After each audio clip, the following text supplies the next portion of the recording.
ৰাজপথত থকা প্ৰকাণ্ড গাঁতত পৰি দুৰ্ঘটনাগ্ৰস্ত ৰিক্সা দুৰ্ঘটনাত আহত কেইবাজনো কলেজীয়া ছাত্ৰী ঘটনাৰ স্থান বৰপেটা ৰোড যোৱা কিছুদিন আগতে বৰপেটা ৰোডৰ বিভিন্ন প্ৰান্তত ৰাস্তাৰ মাজে মাজে গাঁত খান্দি সোমাইছিল কোনোৱে ব্যক্তিগত কোম্পানীৰ তাৰৰ পাইপ আৰু যাৰ ফলতে বিভিন্ন প্ৰান্তত সৃষ্টি হৈছিল প্ৰকাণ্ড গাঁত উক্ত গাঁতসমূহ ভালকৈ বন্ধ নকৰাৰ বাবে সঘনাই সৰু সুৰা পথ দুৰ্ঘটনা সংঘটিত হোৱা পৰিলক্ষিত হৈছে আৰু যাক লৈ এতিয়া জীয়াতু ভুগিবলগীয়া হৈছে বৰপেটা ৰোডবাসী আজি এখন ৰিক্সাত কেইজনমান কলেজীয়া ছাত্ৰীয়ে কলেজ অভিমুখে গৈ থকাৰ সময়তে এখন গাঁতত পৰাৰ বাবে ৰিক্সাখন নিয়ন্ত্ৰণ হেৰাই বাগৰি পৰে যাৰ ফলতে আঘাতপ্ৰাপ্ত হয় ছাত্ৰীকেইগৰাকী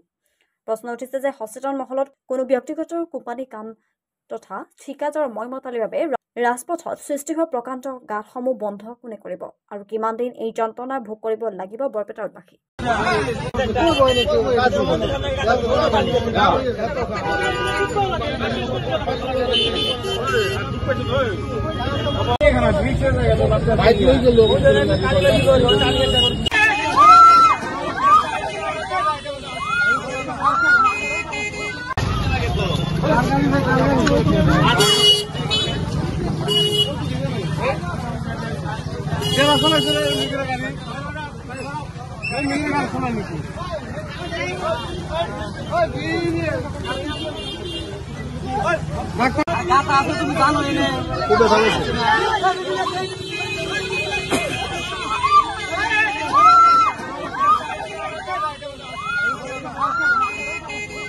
সাইকেল নিয়ে যাও নিয়ে যাও ওদিকে হুটকে গাড়ি আসবে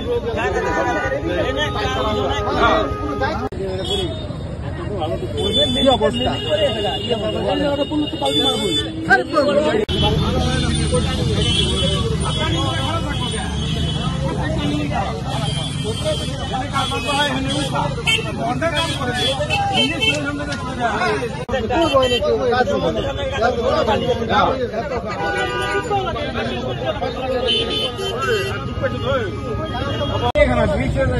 বাইক